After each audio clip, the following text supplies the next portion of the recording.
Let me try to explain what I think Saylor means when he says Bitcoin is an orange dwarf attracting capital. It's the same perspective I had when I wrote a 37-page report titled Your Wealth is Melting.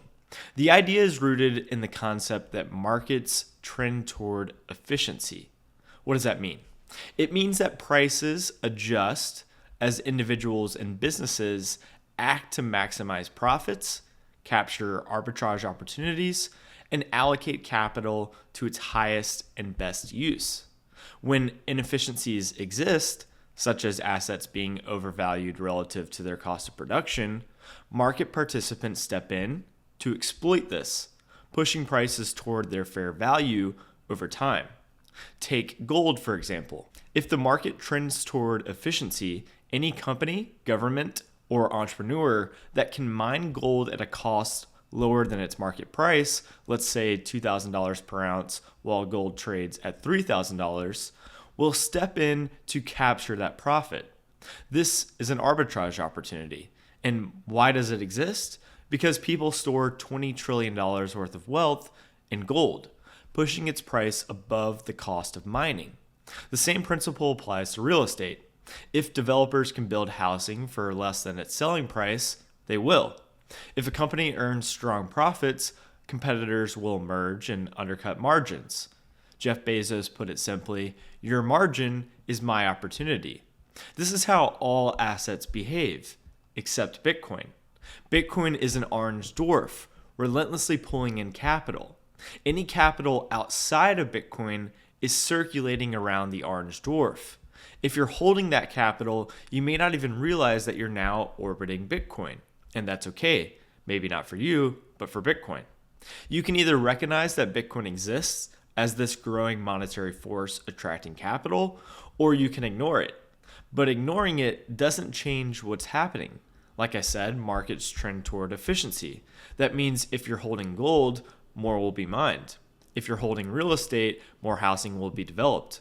If you're holding stocks, new businesses will emerge to compete with your businesses. Any asset that can be produced at a lower cost than its current market price will attract capital, and that new supply will dilute existing holders. You have two choices. One, recognize this process and move your capital into Bitcoin. Two, keep holding your existing assets, making their price slightly higher than they should be, which only incentivizes more production, eventually encouraging the market to devalue them relative to Bitcoin. Bitcoin is different. It is the only asset that cannot be diluted by increasing supply. There will only ever be 21 million Bitcoin. Gold, stocks, real estate, and fiat currencies all expand when prices rise because supply responds to demand. Bitcoin does not. It has a hard cap of 21 million coins, and no new supply can ever be created beyond that. If markets trend toward efficiency, capital will eventually flow to the most scarce, secure, and immutable store of value. That's Bitcoin. Every year, Bitcoin adoption grows, and the flaws of non-Bitcoin capital become clearer. Those who hold traditional assets watch their purchasing power erode, while those who move into Bitcoin see their wealth protected and amplified. Eventually, it becomes undeniable.